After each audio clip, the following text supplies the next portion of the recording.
is on the record. And this afternoon's blab, a very warm welcome to Suzan St Maur. And Suz, welcome. Thank you. Great to be here. It's great to be here to chat. And the title says How to Write a Brilliant Blog. Now, I've enjoyed reading that book today. In fact, so much I read the preface and then bought the book. So there you are. We're off to a good start. You've made one sale already today. But what is the difference between, first of all, how important is it for a business to actually blog these days?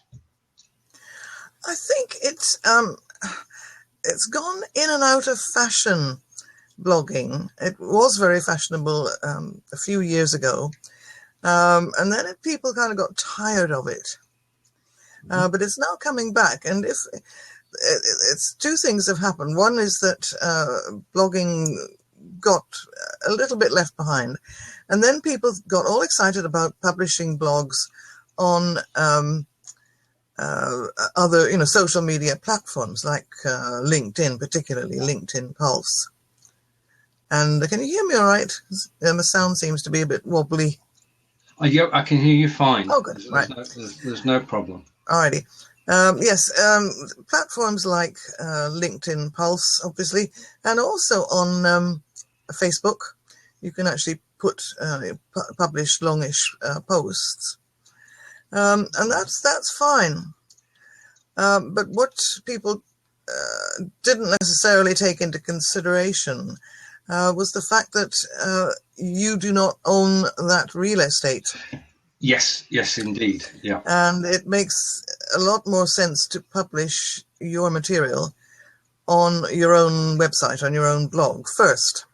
Mm-hmm. Because then if LinkedIn or Facebook or Pinterest or Google Plus decide to move the goalposts, you've still got your content.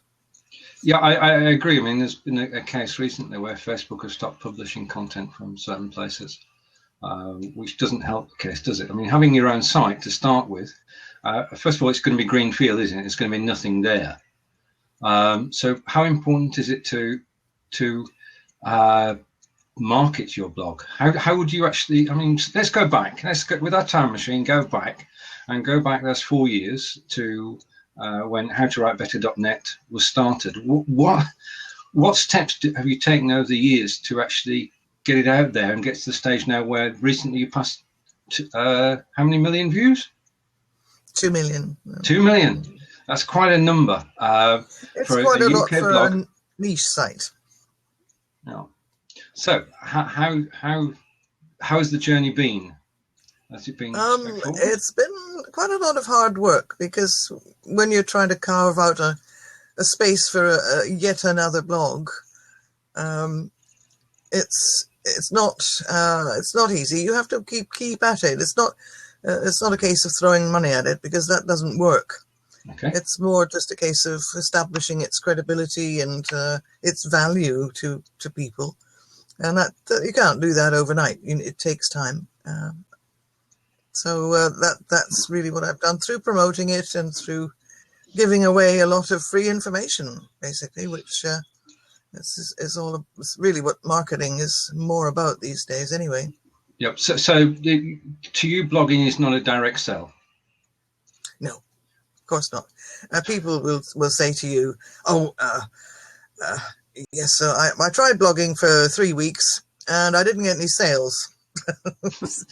And then they wonder why it hasn't worked for them. It's a slow burn, and what it is a very, very useful and credible support mechanism for your actual marketing activities.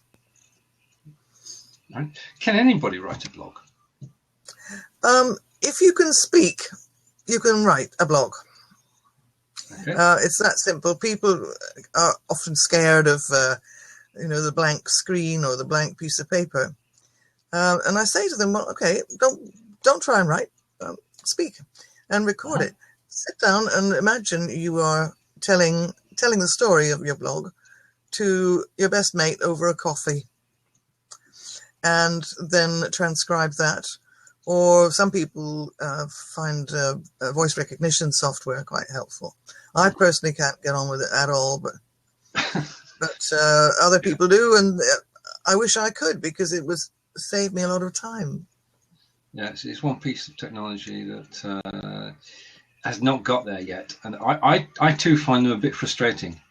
You tend to spend more time correcting it than you do actually getting useful work out of it. So yes, and should you be authentic? Should you try to write as yourself or somebody else when you're representing a company? I think it depends on two things. I mean, obviously, if there's a big company, you can't just have one person writing. Well, you can, but it's not ideal. Mm-hmm. In that case, you'll tend to have a corporate vocabulary, if you like, a corporate Bible. And then everybody who blogs for that company uses that language and those terms and so on.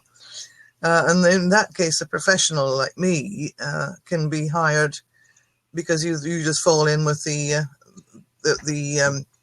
normal pattern, if you like, and carry on.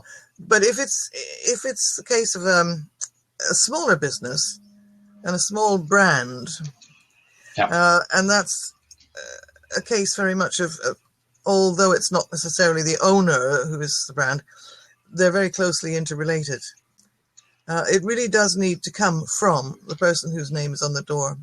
Yeah, I agree with that, because it's your business and it should be your words, and it's your responsibility, isn't it? Yeah.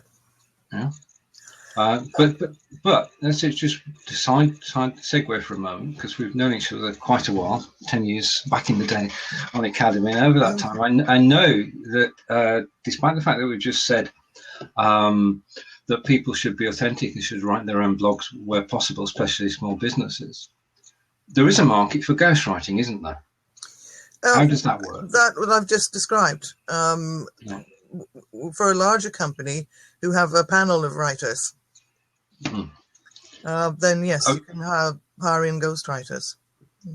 Yeah, I prefer, rather than ghostwrite for a client, to get them to put something into it, no matter how basic, right. And then I can edit it up afterwards. That's not the same as ghostwriting. No, that's what we would call knocking it into shape, which brings me onto one topic I did find it all interesting, but most interesting was blogging don'ts, which is in your book. Blogging don'ts, the golden rules, things that you shouldn't do when blogging. I think the biggest mistake you can make. Before we go into that. Yeah, surely. There are two types of business blogging. Okay. One type of business blog is the professional blogger who actually makes money out of their blog. Right. The other is the business blogger who runs a blog as a support to his or her marketing efforts, if you like. Mm-hmm. And they're quite different animals. The first type does need a strong call to action, because you want them to buy something at the end of reading a blog. Okay, understood. However, the other type, if you try and sell them, you'll lose credibility. They'll think, oh, it's just another sales pitch. And that's really the sort of blog that I help people with. And I find that it's generally more acceptable and more successful for the small to medium-sized enterprise, because it establishes a friendship with their customer base, which is useful at both ends of the sales funnel, if you like, the old sales funnel. Okay. Yeah. At the top end, it helps them to obviously establish credibility, to show readers that they know what they're talking about.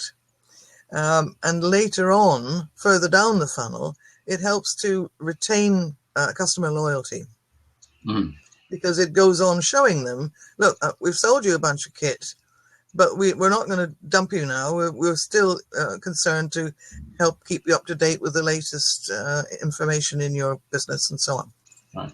So it's showing commitment on both sides and building a relationship online.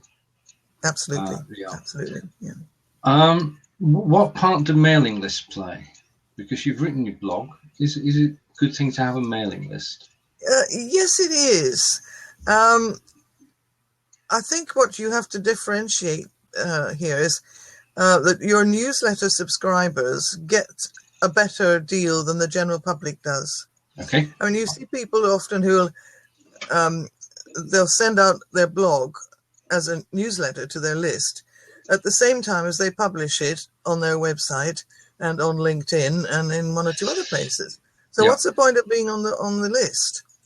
Okay. I mean, I send out a curation of my favorite articles of the month to my list at the beginning of the month, but I don't publish it on my site until the end of the month. Right. Okay. So there's benefit in being on the email list, and you've got to make sure that people appreciate that. Yeah. Okay. And give them something, and give them a bit of extra information, and less extra offers if you're making any special offers, and make sure they get them first before everybody else does. Understood. And in relation to howtowritebetter.net, did you build up your mailing list? How do you get from zero to a mailing list? How do you build it up? From no mailing list to an established mailing list. How would people go about it? There are various tricks you can use. I've just done it organically. And I've got a mailing list now of about 1,300 of people, and I actually correspond with them. And I've become quite good friends with some of them in America particularly. And they write to me and they say, "Oh, thank you for last month's thing. I really enjoyed the article about so-and-so." And I will whenever they contact me, I make sure I answer them personally.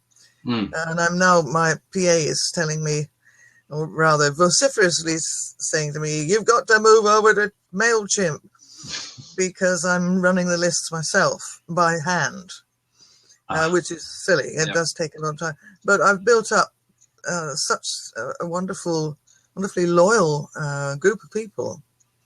And they buy my books whenever I bring out something new, and they buy it. And so it's they're like family almost. I know that's not very business-like.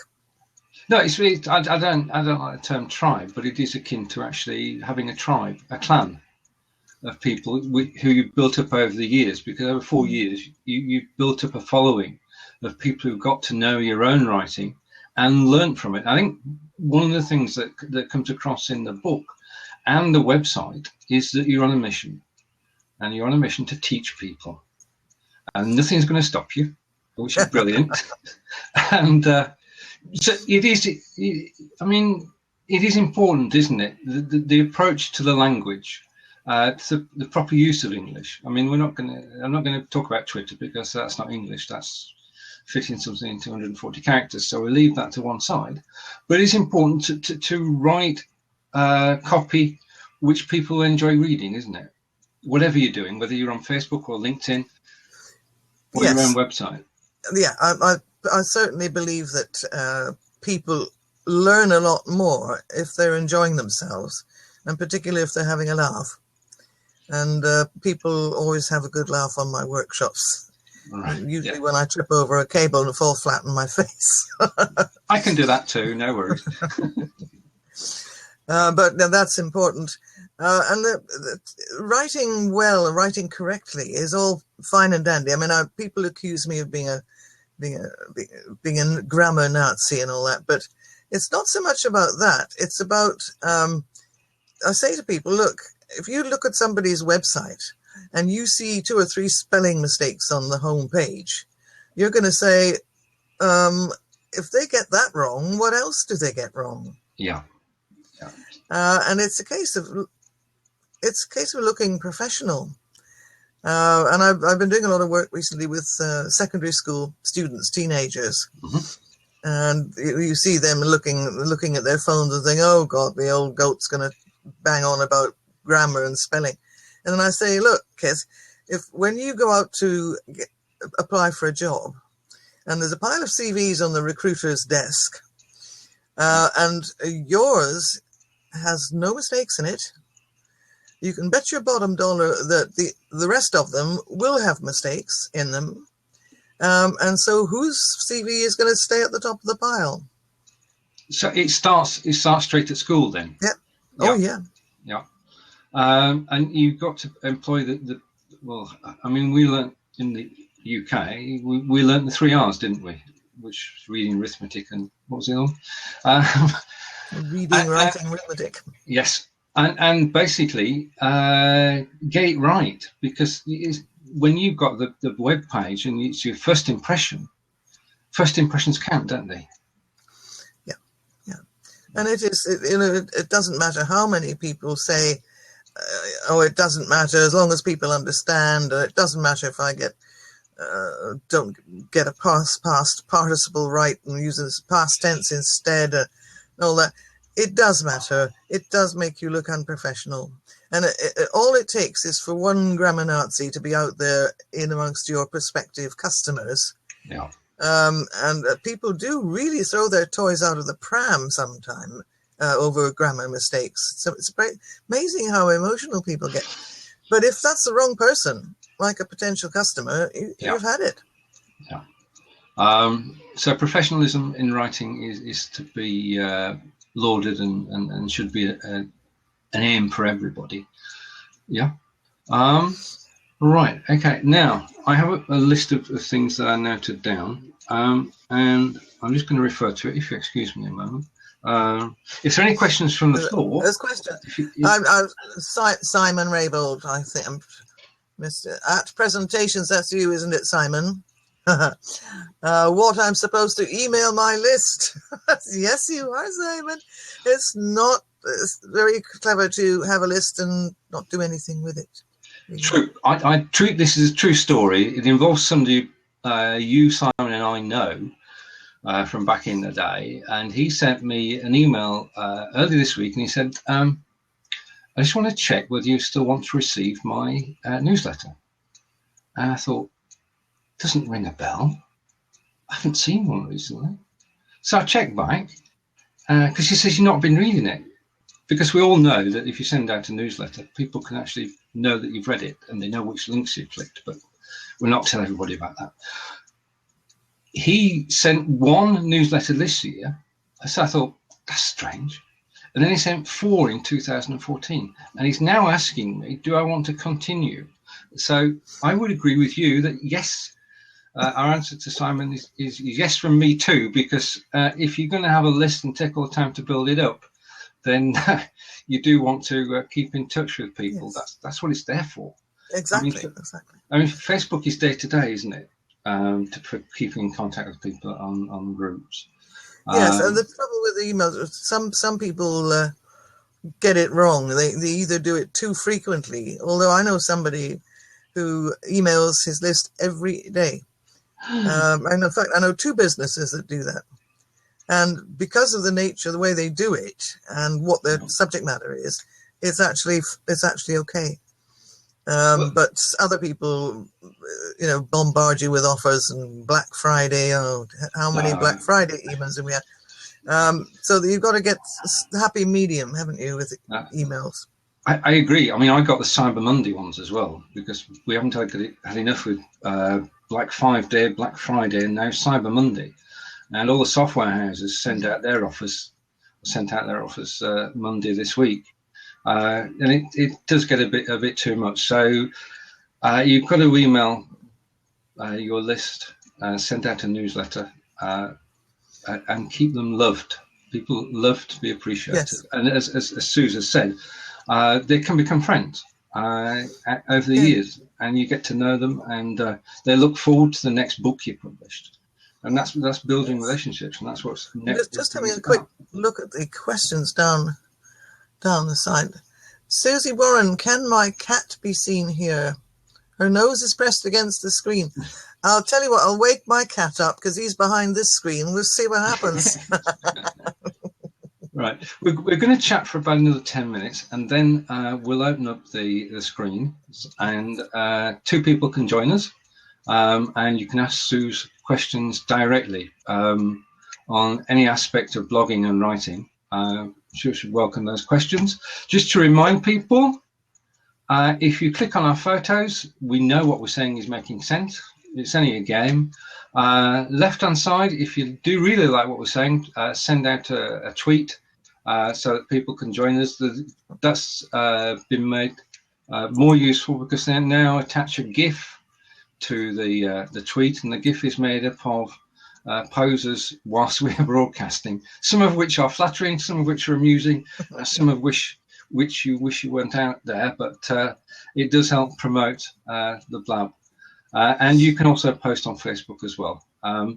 You will be able to watch this blab on this URL. You can watch the repeat if you missed the beginning. You can watch the whole thing through again.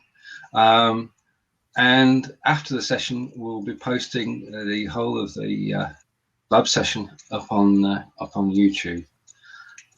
And breathe. Right, okay, now my next topic is verbosity, which is a beautiful word, and you wrote quite a bit about it in your book, which is a don't get verbal diarrhea. Right, okay, can you give some examples of where people go wrong in that area, because we can all get carried away, can't we? I think people are getting a lot better now because of the internet, and particularly because of the discipline you have when you're writing stuff for Twitter. Mm-hmm. People are beginning to understand that too long is too long, and people don't have time or inclination to read a whole load of stuff. In America at the moment, the long form blog post is very trendy, 2,000 words and more. And I just wonder how many business people in America have time to read 2,000 to 3,000 word blog posts, unless those posts are absolutely amazing. I agree. I mean, you've almost got to the stage there where you put the bullet points at the end of what you've been talking about, so that people can just scan the blog and get the gist of what you've said. Because it is easy to get carried away, isn't it, in your own world and forget that you've got an audience reading it. Much in the same way that on Blab, we're just talking to each other. The fact that people are watching, we are paying attention to it, but we're rather enjoying just chatting. But it is important to remember that you've got an audience. Is the audience different in different places? In what way do you mean? In Facebook, Twitter? Oh, yes. Yes. Right. Yeah. Or at least you're catching them in different parts of their lives. Very often you'll find that the people you chat to on Facebook about cats, well, I mean, I talk about cats, you know, are the same people you might talk about business with on LinkedIn. Yeah. There's a lot of crossover.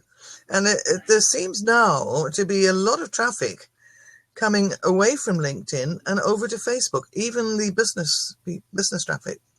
A lot of people are getting fed up with LinkedIn because they keep moving things around and saying they're improving. And actually what they're doing is they're looking more and more like Facebook, aren't they? True. They're trying to emulate Facebook's success. And it's very difficult, isn't it? Because we look to Facebook for such a lot of things. That's where the groups are. I mean, if you take an example, writing a post on Facebook will get you a better reaction than it will on LinkedIn. Yeah, it's simple. It's a numbers game, isn't it? With 1.5 billion people on Facebook. That's right. I use polls to repurpose my blogs because it's great. It is good for that. But I've always found that the groups on Facebook are superior in terms of getting interaction. I mean, we both belong to Prospect Networking, which will celebrate 6 years next year. Wow. Doesn't time fly? And that, to all intents and purposes, is a social network, but it's also a business network as well. Yeah. Yes, we'll open up the seat in a moment. And one final topic before we do, we've done all that. Just talk amongst yourselves for a minute. I just need to check my list. No, I think we've covered quite a. So okay. My next question then, which I should have had prepared. I'll do that next time. Where next for howtowritebetter.net? What plans do you have for it? Where are you headed? Really more of the same. I'm thinking somebody actually raised a point. This is something I'll put out there to see what people think, saying that business books are full of padding. I'm going to write a blog post about that quite soon because it's true. There's something like it's like an ethos about a book that it has to be at least 40,000 words. And if you haven't got 40,000 words to say in a print book, you've got to fill it up with something. Yep. And I've been guilty of that. I've actually in one book I did about publishing, I actually put in sample publishing contracts and things like that. They were useful background. The trouble is you can write an ebook, which is shorter, no problem. Right. But you're lucky if you can get a couple of quid for it, which when you think of the work that goes into an ebook. So I've thought, I don't know if you remember, when I was a child, Reader's Digest had something called condensed books. Yes. Where they would take, a classic like Anne of Green Gables or something and boil it down. Mm-hmm. And I thought it would be rather a cool idea to start something called boiled down books. Oh. So they're a short, sharp read. Yep. They're not a short ebook, but they are a proper book that's been condensed down, and is a much quicker read whether you have it on Kindle or whether you have it on, on your tablet or in a print version, which would enable a lot more people to make a contribution and to share their expertise without feeling they have to write 40, 50,000 words. It's a good idea. I wish you well with it. That's a little project for 2016. Excellent. As I say, wish you well. I'm sure that quite a few people who are actually on here at the moment would be more than willing to get involved, and that's where the teamwork comes in. Yeah. Now, just an aside, if you want to ask a question, it's /Q, not Q/. Just a minor point. So the question that we've got at the moment, which I'll answer, bring it across the middle of the screen, and the question actually came from Matt. I see some writers posting content on Facebook, LinkedIn, Twitter, Medium, Quora. Are there any missing out of that list? Any others? I don't know. The answer is you've got to decide which platforms are the best ones for you to find your key audience. And for some people, it'll be the ones you've listed, Matt, but for others, there might be ones you and I've never heard of. Well, you'll probably have heard of them. I know because you're an expert, but it's horses for courses, and you can waste a lot of time on the wrong platform. It is trial and error, isn't it? You've got to find out by posting what the reaction is. I mean, the whole thing, as you said at the top of the show, for those who missed it, is that it's very important to have your own site, isn't it? That's the hub. Everything goes from there. If you want to post on Facebook, then you must start with your own place. Now, you and I are going to do a little advert now, because we're both hosted by Babs, the blog mistress. The blog mistress, and that's the one of the things that we've both hosted in the UK by Barbara Soul. And one of the things that you need to have is somebody who's approachable, which Babs is, and you need to have good uptime. And if anything goes wrong, you want to know that you're going to be looked after. So if you're looking for web hosting, Babs Soul. If you're looking for help with anything to do with writing and blogging, then my guest today, Suz, is definitely the person, and we'll put the adverts at the end so that the links and everything, so that people can get back to us. Right, we have, I'm going to take that question away, and our next question comes in from Simon, and I shall read it out. So how about this, putting the same content on them all using some kind of semi-automated that schedules posts to various different platforms? Oh, Simon, you don't want to do that. That's so unoriginal and it's so boring, and people will see it in 2 or 3 different places and it's identical. And automation, I hate automation. I know people use it. Even I use Buffer a little bit. Yeah. But it's just, it's so insincere, actually. That's what bothers me about it. People can tell straight away that it's Hootsuite or whoever who's posted that. You haven't. That's a very good point. I just find it depends what you're doing. I mean, if you're selling fast-moving consumer goods, then okay. But if you're selling a service that's specialized as yours, Simon, I think that really needs to have the personal touch. Right. I think that Nicky Kriel might be joining us on video shortly. She has an observation. Nicky, would you like to join us? Just click the call in. Nicky has helped us on blogs before, and also I enjoyed interviewing Nicky a couple of months ago. So welcome, Nicky, and we'll wait a second or two for your picture to come through. Hello. Hi. Hi there. Hello. Right. Okay. I wasn't ready for camera already. No, I mean, let's hear it. I'm all ears. You disagree? What was it you disagreed about exactly? I agreed, but in terms of the question was, I'm just reading his question. So how about putting the same content on them all using some form of semi-automated schedules? Okay, I think a few years ago, I probably would have agreed with you that you shouldn't do it. But the audiences are quite different, and I found that putting the same content in different places, I do it quite manually. I do some of it automated, but I am quite a manual girl myself as well. But different audiences, it's not the same people who follow you everywhere. And also places like Facebook, there's such a strong algorithm that it's unlikely that your content is necessarily going to be seen unless you interact with that person a lot. Some people, sometimes friends that I've got from Facebook actually see stuff on Google Plus, and that's where they're seeing it. You know, so even though it may be the same content, people see it in a different way, and different people see it at different times. So I probably would have agreed with you a few years ago about not sharing the same content or broadcasting the same content out to a number of different places. But I think social media has changed quite a bit in the last few years. Nicky, just a question here. People aren't as likely to see it across from one platform to another.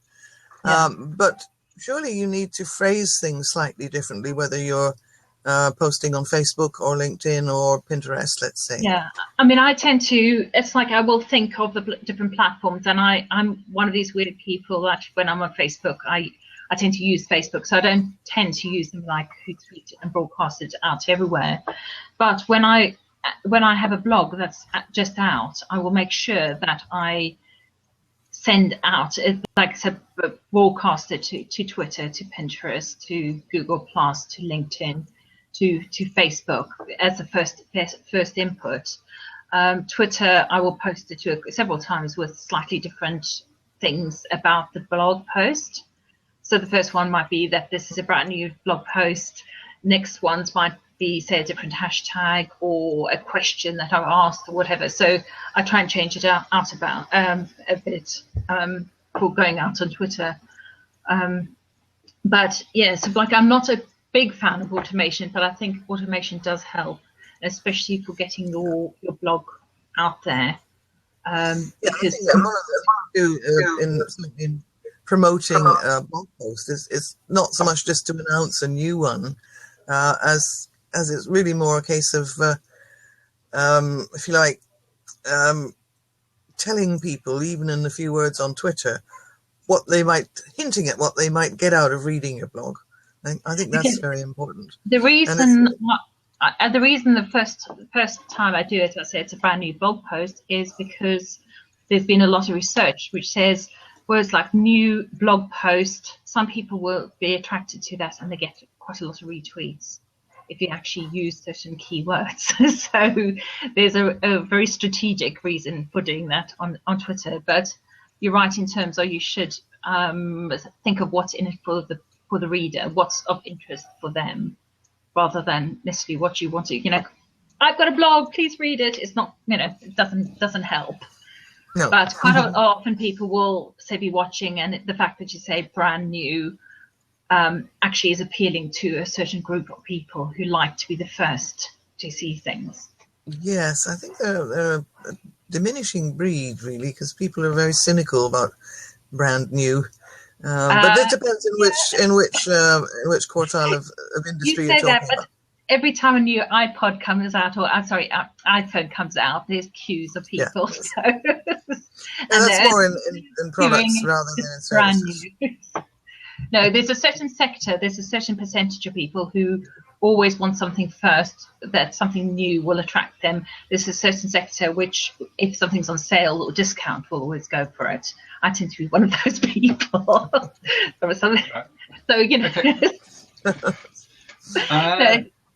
Different things appeal to different people, and that's why true. On Twitter, thinking of it in different ways definitely helps. But I would be posting it everywhere that I could, and I think if people can automate it, because what happens, and Suzan, it's wonderful that you do things as manually as you do, and you're so dedicated, and work on that. But for a lot of people, they spend a lot of time writing the blog, and then they just leave it, hoping that people will come and find it somewhere. Yes. So if there's a way to automate it or syndicate it and get it out to a larger group of people in an easy way, then I would recommend people do that rather than leave it in isolation. Oh yes, it's better to do that than to do nothing. Certainly. Yeah. And for a lot of people, if you say, well, you need to do this, this, and this, and then put it out here, and then do this and that, and share it here and there, they're not going to do it. So if you say you can set it up and make it easy for some people. If you're a social media consultant, then that's the sort of advice that such experts give. Yeah. I think it's a case. Yeah. Right. I just want to bring in a question from Simon, which I think we've covered, but just bring the question across. And Suze, if you go first. So what about the halfway house then? The content of my blog, but announcements about it on different platforms. I know Nicky's just talked about that and yourself. Do you think we've covered that question from Simon, and we should actually invite him to join us? Yes. Come on then, Simon. You can coach me on my public speaking. So should I bounce up? Simon is joining us. Excellent. Oh, yes. Right. So now we have symmetry. Raybould. And hello, Simon. Welcome, Simon. How you doing? For the last 5 years, hi Simon. We've been arguing about whether women public speakers are better than men. Well, there's a very clear answer. Sure there is, Simon. And that answer depends upon where I am, whether I'm talking to women or whether I'm talking to men. I can't stay, and the reason I can't stay is because I'm baking bread and my alarm's just gone off, and I've got to go down and take it out of the oven. And I don't want it too crusty. Yeah, but I just wanted to go. I've got family issues that I need to deal with. Okay, I win. Bread is much cooler than family. Honestly, bread is much cooler than family. Yeah. Okay, thanks for popping in. See you soon. Thanks, bye. I just kind of wanted to pop in and say, kind of halfway house is where it is for me, because yes, the blog sits on the blog, and I say what I have to say, and then I stop writing, usually. But in order to get people to know about it, that's the bit that I automate. Yes, that's not unreasonable, actually. I mean, I use Buffer a bit to promote, but I mean, if you can manage to write one abstract of your blog post, which is like why people should read it in the first place, and then that will, if that works, if it's phrased in a way that works across all the platforms you use, then there's no reason why you shouldn't automate it and spread it everywhere. I try hard. I don't always manage, but I try hard. But I've got to go. I can hear an alarm downstairs, which is threatening to burn the bread. So take care, guys. Burn the house down. Right. Okay. That was quick. Obviously, I know how sensitive. We both know how sensitive bread is, and if you leave it too long, yes, then it's a mess. Right. But that was good of Simon to pop in. Simon is in fact appearing on a blab on the 11th. I'm looking forward to that as well. And Suzan and I have been friends for over 10 years. But this is the first time that the three of us have been face to face on Blab. Nicky, in actual fact, just a little by the way, Nicky, I know that quite a few people know Nicky, but we actually met on something that Thomas Power organised. A lot of people do tend to meet on things that Thomas organises, and that's called Engagers. And she is a fellow author. And she was one of the first people that I interviewed on Blab, along with Jojo Keys. And Jojo and I will be playing music on Friday, independent music, and he's going to teach me all about it. And we're going to be playing music live. I think we've had a good response today because this is the first time that we've done this. I think it's a topic we can come back to in the new year. And perhaps I'll have completed the book then, okay, and you'll have started your project as well. So that would be a good thing to come back to. Okay. Is there anything that you feel we haven't covered today in a session? It's a little bit how long is a piece of string when you're talking about writing. People sometimes say to me, "How on earth do you find enough to write about to post 3 times a week on your website?" But there is so much to writing because words are the basis of all our communication, and particularly now we're talking about writing scripts for video. Obviously not conversations like this, but when it's recorded, pre-recorded video that's being used for business purposes, you can't just wing that. You have to make it, you have to structure it and write it, in effect. So words are crucially important to everything we do, and particularly now online. Words are everything. That's the basis of our wherewithal. So it's something that there is quite a lot to write about. And the other thing, of course, is that every 10 minutes there's something new, and as like Nicky was saying, that's sort of brand new. Certainly when it comes to technology. There's Blab, there's been Periscope, there's been Meerkat, and what else has there been recently? Revitalized Google Hangouts. So there's always something new to write about in that regard. Technology is moving so fast, isn't it? And the thing I like about it is that there are always new ways to communicate. Yes. I love Blab for the reason that it's easy to use. You don't need to download anything. You just come on air, and you've got your own webcam, and you've got your headset or your earphones, and you can just talk away. I mean, tomorrow morning with John, we have our session every Thursday morning, Blabbing for Britain, and that's about words, but it's also about pictures as well, because the Brits, I know we've had Nicky on today, and we've had Simon on today, but Brits, as a general rule, are camera shy, especially in situations like this. And it goes back to blogging as well, because my feeling is a lot of people don't blog because they don't want to make mistakes and they don't want to appear on air. I don't know. Well, there's a bit of it, isn't there? Fear of the camera. Yes, I think that's true, and it's also the fear of the unknown because it's not familiar to most people. You might have sort of had a silly video in a nightclub where you got drunk and fell over.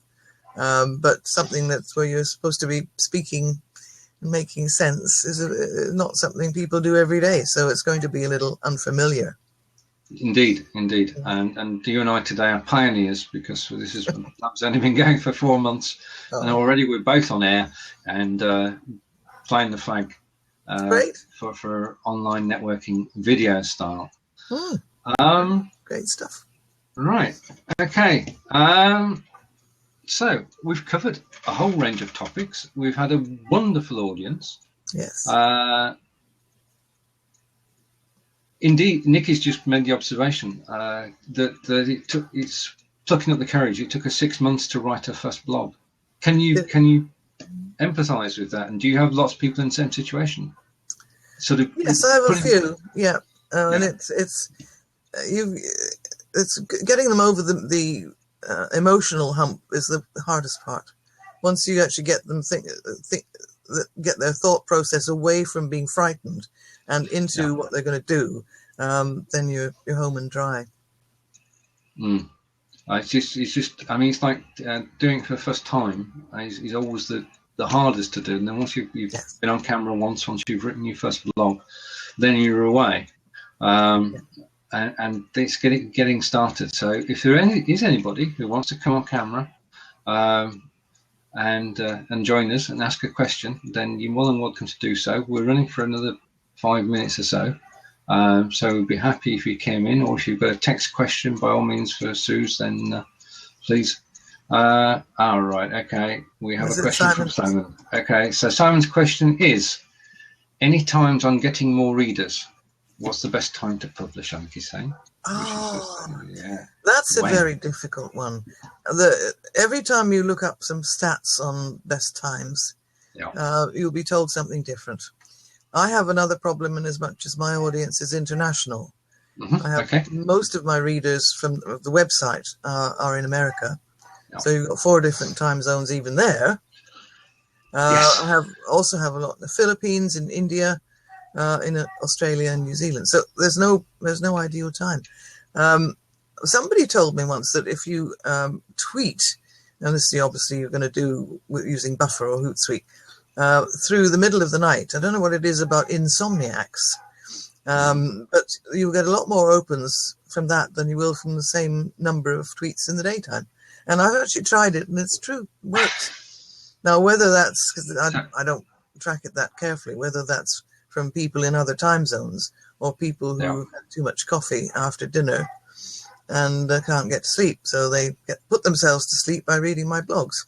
I'm sure that's not true. They read your blogs and they make notes so that when they wake up in the morning, eventually they can put them into action. That's the way to look at it. Right. No, I mean, right. Yeah, I mean, yes. There's an observation from Sci-Fi. We'll see if we can get in from Steve Payne. That the question is basic question is.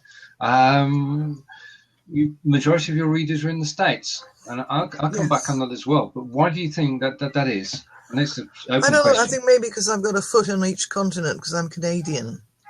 They think she's one of those weirdos from up north, sort of. Right. Okay. Yeah. But also, I don't know. Maybe I think people over there are more interested in the craft of writing as opposed to the art of writing, more so than people are here. Right. Okay. Steve is coming to join us, so I'll close that question. And Steve is joining us, and welcome, Steve. Hi there. Hello there. Nice to meet you both. I've connected with you in the past, Stephen, but nice to You have, yes. Oh. Yes. Whereabouts are you? I'm in Bournemouth. I'd like to say sunny Bournemouth, but it's been miserable the last month.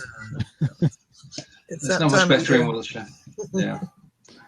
So forgive me. I came in towards the end. I've only just been here about 5 minutes, so I've probably missed all the good stuff, although I can catch the replay. But the question I was going to pose to you, Suzan, was you write a business blog. Do you aim a lot of your content at people starting out, or do you mix and match between people at various points in their journey? How have you found that? A lot of what I write applies to people anywhere in the journey, but yes, I haven't done very much aimed at the new startup, but it's a good idea. Maybe I should. Do you feel that would be helpful? Well, I only say that because I've observed from things that I don't write so much to make videos. So, but when you pitch things at the start of a journey, the audience is number one, enthusiastic because they tend to be new, and number two, there's a lot more of them. When you post towards the middle or end of the journey, you obviously have to be at that part in the journey in order to impart wisdom. Then the audience is less, but of course the quality of the information you're giving is more rare. So I haven't worked out myself, apart from I think that pitching at the start of the journey probably gets you quicker results. Any thoughts? It depends what results you want. If it's volume, then you've got a point. If it's quality rather than quantity, then maybe, from what you say, maybe it's worth waiting a while. I suppose, to be blunt about it, being in business, you don't always have the luxury of pitching perhaps the most interesting stuff. You need to make a living. So it's constantly looking at where can I get volume and therefore make sales from the more mundane content, and then how can I keep pushing myself to produce better content?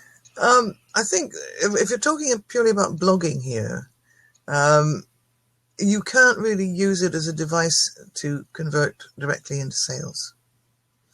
I think I mentioned that earlier before you joined us, was that to think about making direct conversions from a blog, you are not going to do it. What it does, what you've got to look upon it as, is as a very powerful support mechanism for your sales, your actual marketing and sales effort, through establishing credibility, establishing the fact that you know what you're talking about and that your products and services are first class. And then also at the other end of the sales funnel, there's the element of customer retention, because, sort of saying, hey guys, I know we've sold you a whole bunch of kit, but we haven't forgotten about you. We're not going to just say, well, that's it, you bought a load of stuff, so we'll call you this time next year when it's time for the replacements. You are keeping a constant flow of contact going between you and them. And as you know, as a businessman, it costs an awful lot more to get new customers than it does to keep existing ones. Yeah, repeat custom. Surviving off of that. I agree totally with Suz that you cannot sell directly through a blog. What you can do, and what has been positioned over the years that we've been sort of involved in social media, is that you become, and we hate the word guru, so I'm not going to use that. You become an expert, okay, and you become an expert in your niche market, which means you're not blogging about your business, you're blogging about what your business does and the area that's involved in, so that you can widen the subject of your blogs to cover anything that's even tangentially linked to what you're doing. Would you agree, Suz? Yes, but the way to look at it is not so much from your own perspective, but from your customer's perspective. And what keeps, I say to people who do my workshops, I say, you've got to sit there and think, what keeps my customers awake at night? And a classic example of that is a lawyer, solicitor. She was a family solicitor who wanted to learn to blog because she was an independent solicitor. And I said, okay, Sarah, your name was, now, what sort of things do you feel you should be blogging about? And she said, well, I'm, describing people, to people what the grounds for divorce are, and maybe how we should go about setting up a prenup agreement. And I said, no, Sarah, that's not what keeps them awake at night. They don't really care. They leave that to you. I said, what keeps them awake at night is, how the hell am I going to tell my children that my marriage is breaking up and daddy's leaving home? Or how the hell am I going to find where daddy has squirreled his money away when he says that he hasn't got any money to pay maintenance for the children? That's the sort of thing that keeps them awake at night, and that's the sort of thing. And then you could see the little light bulb go click. And she said, oh yeah, I'd never really looked at it that way. But that is a lesson to people who are blogging for a small to medium-sized business. There's an awful lot of stuff that keeps your clients awake at night and worries them about their profits and their all sorts of elements of their business. And if you can tap into that, then you have the meeting out of your hand, frankly. Does that make any sense to you, Steve? It certainly does. My background is pay-per-click, you have to be very, very precise about who you're targeting and what you're offering and the words that you use, and you have to deliver. Otherwise, you're going to go bust in the long term because it's going to cost you so much. So I guess I was interested. So you're both bloggers, both long-term bloggers. Yeah. I'm a failed blogger. I keep starting and stopping for words. It's not my thing. I like video. There's a not too subtle difference. Just I don't want to break in. I write blogs. Suze trains people how to do it themselves. I'm a blogger, but not talented enough to actually teach people how to do it. So, but if you want an SQL program, then I'm your guy. Right, carry on. Sorry. Oh, cool. Oh, fellow programmer. Yeah. That used to be my career. It's a small world. That's all Greek to me, as they say. It's all incredibly complicated. I can just about write a little bit of HTML, and that's my lot. Still very useful in today's world. So, with AdWords, then, to be specific, or pay-per-click, but it was AdWords, you've got to come to the point. So, with blogging, at the start of when I entered this conversation, we were saying about expanding the reach, building trust through basically talking about something that you're passionate about, isn't it? And you've got to have some interest to convey the fact that you're an expert. But is there? Oh, let me put it to you this way. I hope you don't mind the discussion. Shut me down if it's. I was recently, 2 months ago, when I first came on Blab, I was introduced to the concept of a blog post actually generating sales. Now, I'm not going to contradict you. I'm just going to say some of them can, but most of them don't. And I agree with you. Most of them are there to emphasize the point that you know what you're talking about. But do you, in the subjects that you write about, do you choose maybe a percentage where you kind of get down to business about something that you want to sell as a blog post, or do you just never go there? What are your thoughts? Every now and again, I will do, like I did a blog post today about this Blab conversation today, which was an advert for that, really. Yes. And I occasionally put up posts about my books when I publish a new book. But a blog post or an advert that's disguised as a blog post is always going to be outed. And if you try and pass it off as a blog post or an article, when in fact it's just an advertorial piece of advertising copy, it's a bit dishonest, and I think it will tend to make people feel cheated or feel that you're trying to cheat them. If you're going to do it, it would be better off really to write a blog post that's purely blog post, and then within it have, like as an illustration, an advert for what it is you want to sell. Thank you. That's a really great, concise description. That way you're saying the blog post is the information, and that's genuine content, and the advert is what's in it for you if you buy my stuff. And if you keep them separate, then nobody's going to feel that you're trying to sneak in a sales message into a blog. No one wants to feel they've been cheated or in any way. Yeah, I totally agree. That's really nicely put. Thank you. You're welcome. Right, we're coming up to the hour. Do you have any more questions, Steve?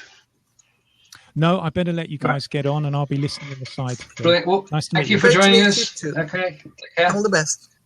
Right. Well, that's an hour gone, Suze. Where'd you go? Gosh. Yeah. I just thought it was about 20 minutes. It's been a delight, and we've learnt a lot, and that's what Blab is about. It's about passing information on, and we've had some wonderful people join us, haven't we? We have indeed, yes. Should we say our thanks and then take a breather? I'll switch the recording off when we say our thanks. Well, yes, it's been fun. It's been nice to see some friends, some of my mates, and some new faces. Well, yeah, there are new faces. It's been lovely experience. Thank you. I agree. It's been most enjoyable, and we should do it again in the new year when we've both got new projects going. Great. And we will do that. Thank you to everybody who joined. We know who some of you are, as Suzan said. You're good friends of ours. Some people not met before. It's been nice to meet you as well. And of course, not everybody has to log in to watch this. So we don't. We thank everybody who's watched. You will be able to catch it on replay about 20 minutes time. You'll be able to catch it on YouTube. You can catch Suz on howtowritebetter.net. And if you type into any Google search engine anywhere in the world, Stephen Blab, that's Stephen with a V, you'll find me, which I'm ever grateful to Google for. So without further ado, thank you everyone. I'm going to switch the recording off now, and the